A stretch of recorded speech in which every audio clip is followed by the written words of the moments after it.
আসসালামু আলাইকুম রহমতুল্লাহি ওয়া বারাকাতুহু। সবাই কেমন আছেন? আশা করি সবাই ভালো আছেন। আমি আলহামদুলিল্লাহ ভালো আছি। তো কিছুক্ষণ আগে ডিউটি শেষ করে আসলাম।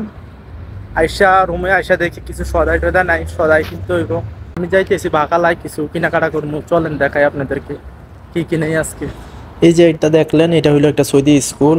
আর এর আশেপাশে যে পরিবেশগুলা খুবই সুন্দর, কারণ এখানে অনেক সিকিউরিটি গার্ড আছে। আর এই মসজিদাতে আমি আয়সা নামাজ পড়ছি, আর এখানে ঈদের নামাজও হয়েছিল।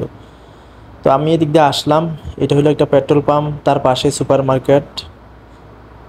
তো আমি গেলাম সুপার মার্কেটের ভিতরে, কারণ আমি মুরগির মাংস নেবো, আমার লাগবে মুরগির মাংস।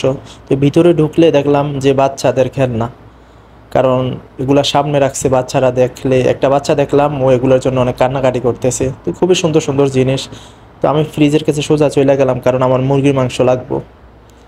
তো সৌদি আরবে সুপার মার্কেটগুলোতে সব কিছু আপনার সেপারেট থাকে, যার যেটা প্রয়োজন মনে করে সে নিতে পারবেন, আপনার যেটা ভালো লাগে এটা। এখানে কোনো অলরেডি দাম নির্ধারিত থাকে, আপনার যেটা ভালো লাগে সব কিছু দেওয়া আছে, নেবেন। তো আমি মুরগির মাংস নেওয়ার পরে দেখেন সব কিছু সেপারেট, আপনার ফ্রিজারের যত আইটেম আছে সব কিছু আলাদা আলাদা। এই পাশে কোল্ড আইটেম।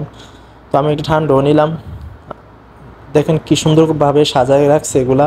আপনার যেটা ভালো লাগে এটা নেবেন, কারণ এখানে আপনার কোনো জবরদস্তি নেই যে আপনি এটা নিতে হবো বা দাম নিয়ে নির্ধারণ, সব কিছুতে রেট দেওয়া আছে, আপনার যেটা ভালো লাগে এটা নেবেন। তো সব কিছু নেওয়া শেষে আমি কই একটু ঘুরে আপনাদেরকেও দেখাই। দেখেন এই পাশেগুলা কত সুন্দর। তারপরে দেখেন এই যে তেলের পাশে, এখানেও অফার চলছিল, আমার যেহেতু লাগবো না আমি নেবো না। তারপর এই পাশে চিপস ইত্যাদি নানা রকম জিনিস। তো আমি নেওয়া শেষে সোজা চলে গেলাম কাউন্টারে। এই বাচ্চাটা খেলনার জন্য অনেক কান্নাকাটি করছিল। তো কাউন্টারে আসার পর আমি টাকা পে করলাম। তো আর কি বলবো, আল্লাহ।